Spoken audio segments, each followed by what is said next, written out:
అందరికీ నమస్కారం. నేను మీ quote master. Welcome to Dhruva for YouTube channel. ఈరోజు మనం ఈ వీడియోలో కర్నూలు జిల్లాలో లోకల్ అలాగే నాన్ లోకల్కి సంబంధించి మీకున్నటువంటి డౌట్లన్నీ క్లియర్ చేసే ప్రయత్నం చేస్తాం. అలాగే కర్నూలు జిల్లాలో నాన్ లోకల్ అప్లై చేసిన అభ్యర్థులకి అలాగే కర్నూలు లోకల్ అభ్యర్థులకు కూడా మీరు ఎన్ని పోస్టులకు ఎలిజిబుల్ అవుతున్నారు, మీకు కాంపిటీషన్ ఏ రకంగా ఉండబోతుంది, అలాగే రిజర్వేషన్కి సంబంధించి ఈ మెరిట్ లిస్ట్ తయారు చేసేటప్పుడు ఏ రకమైనటువంటి గైడ్లైన్స్ ఫాలో అవుతారనేటువంటి పూర్తి సమాచారాన్ని మీకు ఈ వీడియోలో అందించే ప్రయత్నం చేస్తాను. ఇప్పుడు మనం వీడియోలోకి వెళ్ళినట్లయితే మీరు ఒకసారి స్క్రీన్ పాస్ చేసి ఈ డేటాను ఒకసారి పరిశీలించండి. ఇది కర్నూలు జిల్లాకు సంబంధించి ఎస్జిటి తెలుగు మీడియానికి సంబంధించినటువంటి బ్రేకప్ ఆఫ్ వేకెన్సీస్ అండి. మీరు క్లియర్గా చూడొచ్చు. అలాగే ఇక్కడ స్పెషల్ కేటగిరీకి సంబంధించి కూడా ఎన్ని పోస్టులు రిజర్వ్ చేయబడ్డాయో మీకు ఇక్కడ క్లియర్గా పేర్కొనడం జరిగింది. స్పెషల్ కేటగిరీకి సంబంధించి పీడబ్ల్యూడి, విహెచ్, విజువల్లీ హ్యాండిక్యాప్డ్, అలాగే హీరింగ్ ఇంపేర్డ్, ఓహెచ్, ఎంఐ, అలాగే sports category, ex servicemen, total కేటగిరీకి సంబంధించినటువంటి పోస్టుల వివరాలు మీకు బ్రేకప్గా ఇవ్వడం జరిగింది. ఇందులో ఈ ఉమెన్ కేటగిరీ అలాగే ఈ స్పెషల్ కేటగిరీ రెండింటికి హారిజాంటల్ రిజర్వేషన్ వర్తిస్తుంది. ఈ హారిజాంటల్ రిజర్వేషన్కి సంబంధించి నేను రేపటి వీడియోలో క్లియర్ కట్గా అసలు ఉమెన్ హారిజాంటల్ రిజర్వేషన్ అలాగే స్పెషల్ కేటగిరీకి సంబంధించి హారిజాంటల్ రిజర్వేషన్ ఏ రకంగా వర్తిస్తుంది అనేటటువంటిది పూర్తిగా మీకు రేపటి వీడియోలో వివరించే ప్రయత్నం చేస్తా. ఈరోజు కర్నూలు జిల్లా యొక్క కంప్లీట్ సినారియోని మనం పరిశీలిద్దాం. సో ఇప్పుడు మీరు చూసినట్లయితే కర్నూలు జిల్లాకు సంబంధించి లోకల్ 80% ఉన్నటువంటి పోస్టుల వివరాలన్నీ ఇక్కడ బ్లాక్ మార్కర్తో ప్రజెంట్ చేయడం జరిగింది. అలాగే ఓపెన్ 20% పోస్టులు, అంటే ఈ బ్లూ కలర్లో ఉన్నటువంటి పోస్టులు అన్నీ కూడా open for all district candidates అనమాట, ఇంక్లూడింగ్ కర్నూలు. అలాగే ఈ రెడ్లో ఉన్నవి టోటల్ నెంబర్ ఆఫ్ వేకెన్సీస్, అంటే ఇంక్లూడింగ్ 80 + 20% కలిపి మొత్తం వేకెన్సీస్. ఈ చివరిలో ఇచ్చినటువంటి ఈ బ్లూ కలర్లో ఉన్నటువంటిది ఉమెన్ కేటగిరీ, అంటే ఈ మొత్తం పోస్టుల్లో ఉమెన్ కేటగిరీ హారిజాంటల్ రిజర్వేషన్ ప్రకారం ఉమెన్కి ఎన్ని పోస్టులు అలాట్ చేయబోతున్నారు అనేది కూడా మీరు ఈ చివరి రోలో చూడొచ్చు. దాన్ని ఏ రకంగా అలాట్ చేస్తారో కూడా చూద్దాం. మీరు ఇక్కడ చూసినట్లయితే కర్నూలు జిల్లా ఓసీ అభ్యర్థిని మీరు గమనించినట్లయితే మొత్తంగా 669 పోస్టులు ఉన్నాయండి ఓసీ కేటగిరీకి. అందులో 536 పోస్టులు ఓన్లీ ఫర్ కర్నూలు. అలాగే 133 పోస్టులు ఓపెన్ 20%లో ఉన్నాయి. ఈ 133 పోస్టులు అనేవి అన్ని జిల్లాల అభ్యర్థులకి, కర్నూలు జిల్లా అభ్యర్థులతో కలిపి అందరూ కూడా ఈ 133 పోస్టులకి పోటీ పడవచ్చు. అలాగే కేటగిరీ వైజ్గా మీరు చూసినట్లయితే బీసీఏకి సంబంధించి స్థానిక అభ్యర్థులకి 96 పోస్టులు ఉన్నాయి. నాన్ లోకల్ అలాగే స్థానిక అభ్యర్థులకి కలిపి 22 పోస్టులు. ఈ రకంగా ఏ కేటగిరీలో ఎన్ని పోస్టులు ఉన్నాయనేది మీరు ఒకసారి స్క్రీన్ పాస్ చేసి ఒకసారి మీరు మీ యొక్క ఓపెన్ కేటగిరీకి మీరు ఎలిజిబుల్ అవుతారు. అలాగే మీ యొక్క కేటగిరీలో ఎన్ని పోస్టులు ఉన్నాయో ఆ పోస్టులు కూడా ఎలిజిబుల్ అవుతారు. ఆ డేటాను మీరు ఒకసారి పరిశీలించుకోండి. సో ఈసారి కర్నూలు జిల్లాలో పోస్టుల సంఖ్య ఎక్కువగా ఉండడం వల్ల ఖచ్చితంగా నాన్ లోకల్ ఫ్లోటింగ్ అనేది చాలా ఎక్కువగా ఉండేటువంటి అవకాశం ఉంది. ఇప్పటికే మనకు అందిన సమాచారం ప్రకారం హెచ్చు సంఖ్యలో అభ్యర్థులు కర్నూలు జిల్లాకి అప్లై చేస్తున్నట్టు మనకి తెలుస్తూ ఉంది. ముఖ్యంగా శ్రీకాకుళం, విజయనగరం జిల్లాల నుంచి అభ్యర్థులు ఎక్కువగా కర్నూలు జిల్లాని ప్రిఫర్ చేసేటువంటి అవకాశం క్లియర్గా మనకు కనిపిస్తూ ఉంది. ఇక్కడ పోస్టుల సంఖ్య తక్కువగా ఉంది శ్రీకాకుళం, విజయనగరం జిల్లాలో. అలాగే అక్కడ పోస్టుల సంఖ్య ఎక్కువగా ఉండడం వల్ల అక్కడికి మైగ్రేట్ అవుతున్నటువంటి పరిస్థితి మనకు కనిపిస్తూ ఉంది. అయితే కర్నూలు జిల్లాలో కాంపిటీషన్ ఏమైనా తక్కువగా ఉందా? నో, కర్నూలు జిల్లాలో టఫ్ కాంపిటీషనే ఉండబోతుంది. మీరు గత వీడియోలో మీకు ఎక్స్ప్లెయిన్ చేశాను. శ్రీకాకుళం, విజయనగరం అలాగే అన్ని జిల్లాల తాలూకా 1వ ర్యాంకు నుంచి 200వ ర్యాంక్ వరకు ఉన్నటువంటి డేటాను ఒక వీడియోలో ఇచ్చాను. అలాగే first rank, 100th rank, 150th rank, 200th rank ఏ జిల్లాలో ఎన్ని మార్కులకు వచ్చింది కూడా వివరించడం జరిగింది. దాని ప్రకారం మీరు చూసినట్లయితే కర్నూలు జిల్లా ఆల్మోస్ట్ ఈక్వల్ టు శ్రీకాకుళం జిల్లాలోనే ఉంది. 1 మార్కు, 1 లేదా 2 మార్కులు వేరియేషన్ మాత్రమే కనిపించింది. సో లాస్ట్ 2018 డిఎస్సిలో కర్నూలు జిల్లాలో నాన్ లోకల్ పెద్దగా ఎవరు రాయలేదు కాబట్టి కేవలం కర్నూలు జిల్లా స్థానిక అభ్యర్థుల కాంపిటీషన్ మీరు పోల్చినట్లయితే శ్రీకాకుళం జిల్లా స్థానిక అభ్యర్థుల యొక్క కాంపిటీషన్తో ఈక్వల్గా కనిపించింది. మార్కులకి ర్యాంకులకు ఉన్నటువంటి వ్యత్యాసం పెద్దగా లేదు. ఆల్మోస్ట్ 2 జిల్లాల్లో కూడా ఒకే రకమైనటువంటి సినారియో మనకు కనిపించింది. సో దీన్ని బట్టి మనం అర్థం చేసుకోవాల్సిన పరిస్థితి ఏంటంటే ఇటు శ్రీకాకుళం, విజయనగరం జిల్లాలో స్థానిక పోస్టులకి ఎంత కాంపిటీషన్ ఉందో కర్నూలు జిల్లాలో కూడా అదే స్థాయిలో కాంపిటీషన్ ఉండిపోతుంది. అయితే ఇక్కడ మనం నాన్ లోకల్ ప్రిఫర్ చేయడానికి ప్రధానమైనటువంటి కారణం ఏంటి? మన జిల్లాతో పోల్చుకుంటే కర్నూలు జిల్లాలో పోస్టుల సంఖ్య కాస్త ఎక్కువగా ఉంది. మన జిల్లాలో ఒక 50వ ర్యాంక్ వరకు మనకు ఉద్యోగం వచ్చే అవకాశం ఉంటే అదే కర్నూలు జిల్లాలో 200వ ర్యాంక్ వరకు కూడా మనకు ఉద్యోగం వచ్చేటటువంటి అవకాశం కేటగిరీ వైజ్గా కనిపిస్తుంది. కాబట్టి కర్నూలు జిల్లాని ప్రిఫర్ చేస్తూ ఉన్నారు. సో దీని వలన కర్నూలు స్థానిక అభ్యర్థులకి ఏమైనా నష్టం జరగనుందా అంటే కర్నూలు స్థానిక అభ్యర్థులు భయపడాల్సినటువంటి అవసరం లేదు. మీరు మొత్తంగా ఏవైతే ఇక్కడ మీకు స్క్రీన్ మీద చూడొచ్చు లోకల్ 80%లో ఉన్నటువంటి ఈ బ్లాక్ కలర్లో ఉన్నటువంటి పోస్టులు, అలాగే ఓపెన్ 20% బ్లూ కలర్లో ఉన్నటువంటి మొత్తం పోస్టులకు మీరు ఎలిజిబుల్ అవుతారు. నాన్ లోకల్ అభ్యర్థి ఎంత పర్ఫామ్ చేసినప్పటికీ కూడా ఓపెన్ 20% మాత్రమే వాళ్ళు ఎలిజిబుల్ అవుతారు. ఓపెన్ కూడా అది కూడా టాప్ 20%. ఈ 20% పోస్టులు అనేవి ఓపెన్ అభ్యర్థులకి రిజర్వ్ చేయబడవు. ఓపెన్ 20% టాప్ 20%లో ఉన్నప్పుడు మాత్రమే వాళ్ళకి ఈ పోస్ట్ అనేది ఇవ్వబడుతుంది. సో ఒక్కసారి మనం ఈ మెరిట్ లిస్ట్ సినారియోని మనం ఒకసారి గమనిద్దాం. సో ఫర్ ఎగ్జాంపుల్ ఇప్పుడు ఓసీ అభ్యర్థిని మనం తీసుకుంటే మొట్టమొదటిగా మెరిట్ లిస్ట్ తయారు చేసేటప్పుడు ముందుగా 20% ఓపెన్ మెరిట్ లిస్ట్ని ఒకటి తయారు చేస్తారు. తర్వాత 80% మెరిట్ లిస్ట్ని ఒకటి తయారు చేస్తారు. ఈ 20% మెరిట్ లిస్ట్లో both local and non local అందరు అభ్యర్థుల్ని ఇంక్లూడ్ చేస్తూ మెరిట్ లిస్ట్ తయారు చేయడం జరుగుతుంది. దాని తర్వాత 80% మెరిట్ లిస్ట్ని తయారు చేస్తారు. 80% మెరిట్ లిస్ట్లో కేవలం కర్నూలు జిల్లా అభ్యర్థులు మాత్రమే ఉంటారు. సో అయితే ఇప్పుడు ముందుగా ఏ రకంగా మెరిట్ లిస్ట్ తయారు చేసేటప్పుడు ఫస్ట్ ఏ క్యాండిడేట్ని తీసుకుంటారు? మనం చూసినట్లయితే ఓసీలో మొత్తం 669 పోస్టులు ఇక్కడ కనిపిస్తూ ఉన్నాయి. అందులో 536 local for Kurnool district and 133 open for all districts.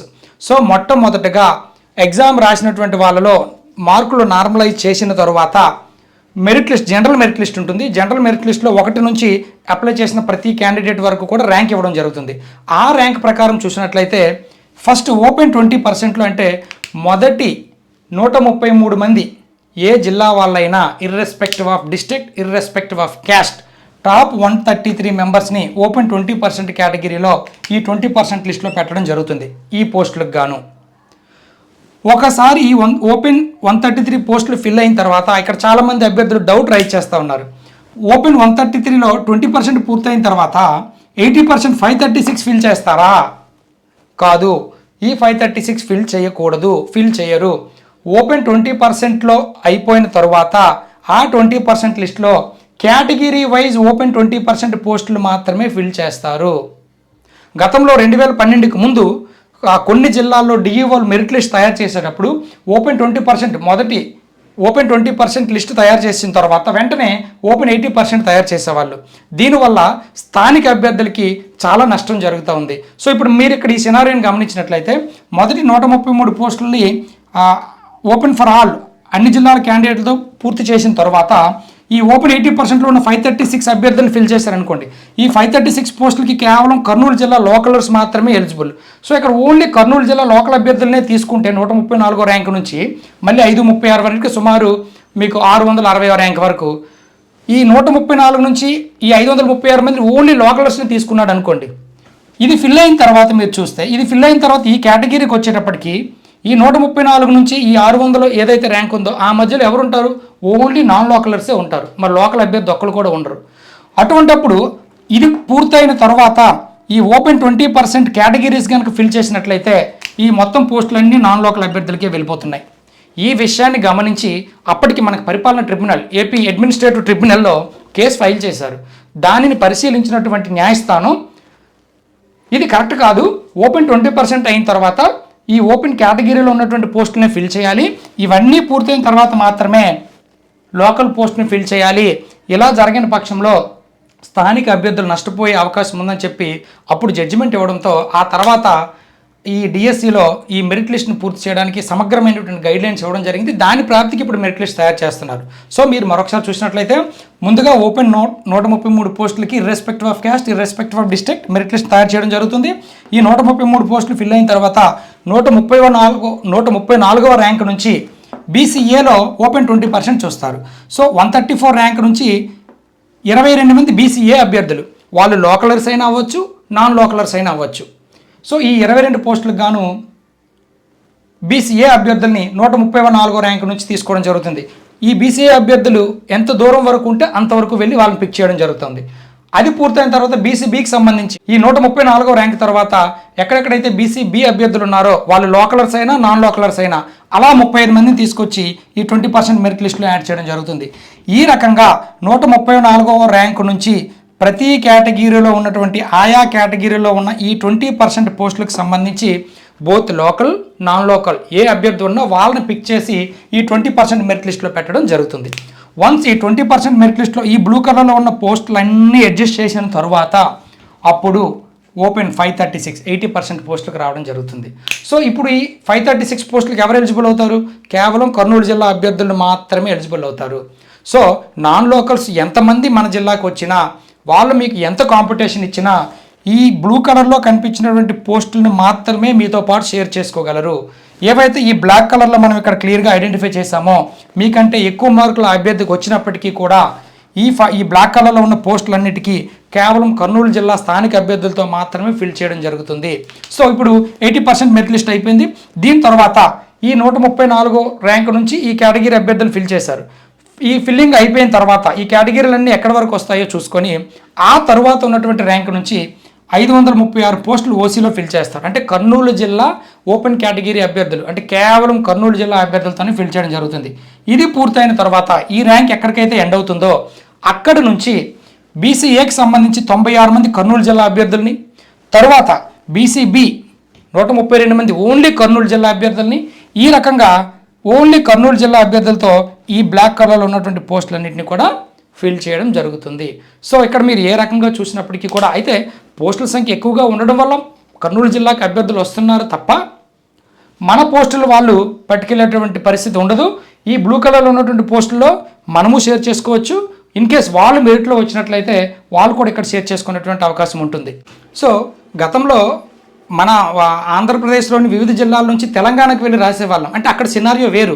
అక్కడ ఏంటి అంటే కాంపిటీషన్ తక్కువగా ఉండేది. మన దగ్గర రానటువంటి మార్కులకి అక్కడ పోస్టింగ్ వచ్చేటటువంటి అవకాశం ఉండేది. ఇక్కడ మన ఆంధ్రప్రదేశ్ రాష్ట్రంలో ఉన్నటువంటి జిల్లాలతో పోల్చుకుంటే తెలంగాణ జిల్లాల్లో చాలా తక్కువ మార్కులకే మంచి ర్యాంక్ వచ్చేది. అంటే మార్కుల్లో వ్యత్యాసం కూడా చాలా ఎక్కువగా ఉండేది. కాబట్టి ఎక్కువ సంఖ్యలో మన ఆంధ్రవాసులు తెలంగాణకు వెళ్ళి అక్కడ రాసి నాన్ లోకల్లో సెలెక్ట్ అయ్యి ఉద్యోగాలు చేయడం జరుగుతుంది. బట్ ఇప్పుడు పరిస్థితి మన ఆంధ్రప్రదేశ్ విభజిత ఆంధ్రప్రదేశ్లో ఉన్నటువంటి 13 జిల్లాల్లో కాంపిటీషన్ ఆల్మోస్ట్ ఒకేలా ఉంది. కాస్త ఉత్తరాంధ్ర జిల్లాలో 1-2 మార్కులు ఎక్కువగా ఉంది. అది తప్పించి కర్నూలు జిల్లా కూడా మీరు 2018 డేటాను పరిశీలించినట్లయితే శ్రీకాకుళంతో ఆల్మోస్ట్ ఈక్వల్ కాంపిటీషనే మనకు కనిపించింది. సో ఈసారి ఎక్కువ సంఖ్యలో పోస్టులు ఉండడం వల్ల సుమారు 5 జిల్లాల అభ్యర్థులు కర్నూలు టార్గెట్ చేస్తూ ఉన్నారు. శ్రీకాకుళం, విజయనగరం, ప్రకాశం, అనంతపురం, నెల్లూరు. ఈ 5 జిల్లాల అభ్యర్థుల్లో ఎక్కువ మంది కర్నూలు జిల్లాకు ప్రిఫర్ చేసేటువంటి అవకాశం మనకు కనిపిస్తూ ఉంది పోస్టుల సంఖ్యను బట్టి. సో ఈ కాంపిటీషన్ చూసి లోకల్ అభ్యర్థులు ఏ రకమైనటువంటి భయభ్రాంతులకు గురవ్వాల్సిన పని లేదు, ఆందోళనకు గురవ్వాల్సినటువంటి పని లేదు. మన స్థానిక పోస్టుల్ని ఏ నాన్ లోకల్ అభ్యర్థి కూడా పట్టుకుపోలేరు. కేవలం 20% పోస్టుల్లో మాత్రమే మనకి పోటీగా వాళ్ళు రాగలరు. ఈ బ్లూ కలర్లో ఉన్న పోస్టులకు మాత్రమే వాళ్ళు ఎలిజిబుల్ అవుతారు. కాబట్టి మీరు భయభ్రాంతులకు గురి కాకుండా, మీరు అనవసర ఆందోళనకు గురి కాకుండా ప్రిపరేషన్ మీద మీ యొక్క ఫోకస్ని పెట్టండి. స్థానికంగా మనకి ఎన్ని పోస్టులు ఉన్నాయి మీరు చూడొచ్చు. చాలా ಹೆಚ್ಚು సంఖ్యలో పోస్టులు ఉన్నాయి. ఈసారి మన కర్నూలు జిల్లా అదృష్టంగానే భావించాలి. మిగతా జిల్లాలతో పోల్చుకుంటే ఎక్కువ పోస్టులు ఉండడం అనేది కూడా మనం అదృష్టంగానే భావించాలి. ఖచ్చితంగా ఈ డిఎస్సిలో మనందరికీ పోస్ట్ రావాలనుకునే ఉద్దేశంతో మీరు కష్టపడి చదవండి. ఖచ్చితంగా మనకి పోస్ట్ వచ్చేటువంటి అవకాశం ఉంటుంది. నాన్ లోకల్ అభ్యర్థులే భయపడాలి, స్థానిక అభ్యర్థులు భయపడాల్సినటువంటి పని లేదు. ఎందుకంటే మనకి ఎక్కువ సంఖ్యలో పోస్టులు ఉన్నాయి. నాన్ లోకల్ వాళ్ళు వాళ్ళ సొంత జిల్లాను వదులుకొని రిస్క్ తీసుకొని మరీ ఎక్కువ పోస్టులు ఉన్నాయని మన దగ్గరికి వస్తూ ఉన్నారు కర్నూలు జిల్లాకి. సో ఇక్కడ కూడా కాంపిటీషన్ ఎక్కువగానే ఉంది. అది వాళ్ళకు అనుకూలమైన అననుకూలమైన ఈ పోస్టులకు మాత్రమే ఎలిజిబుల్. కాబట్టి స్థానిక అభ్యర్థులు వర్రీ అవ్వాల్సినటువంటి పని లేదు. సరే, ఇక మనం చూసినట్లయితే ఉమెన్ రిజర్వేషన్ ఒకసారి పరిశీలిద్దాం. ఈ మొత్తం పోస్టుల్లో 669 ఓసీ కేటగిరీకి ఉంటే ఈ 669 పోస్టుల్లో 212 పోస్టులని ఉమెన్కి హారిజాంటల్ రిజర్వేషన్లో కేటాయించడం జరుగుతుంది. అలాగే బీసీఏలో చూసుకుంటే 118 మొత్తం పోస్టులు ఉంటే ఆ 118 పోస్టుల్లో ఖచ్చితంగా మినిమం 33 మంది ఉమెన్ ఉండాలి. అంటే ఈ 33 పోస్టులకి హారిజాంటల్గా బీసీఏ నుంచి అలాట్ చేయడం జరుగుతుంది. మరి ఈ ఉమెన్ హారిజాంటల్ రిజర్వేషన్ ఏ రకంగా తీసుకుంటారనే దాని మీద క్లియర్గా నేను ఇంకొక వీడియోలో రేపటి వీడియోలో ఎక్స్ప్లెయిన్ చేస్తాను. మీరు ఆ వీడియో చూసినట్లయితే మీకు హారిజాంటల్ రిజర్వేషన్ మీద ఉన్నటువంటి డౌట్స్ అన్నీ కూడా క్లియర్ అవుతాయి. అలాగే స్పెషల్ కేటగిరీ పోస్టులను ఒకసారి చూడండి మీరు.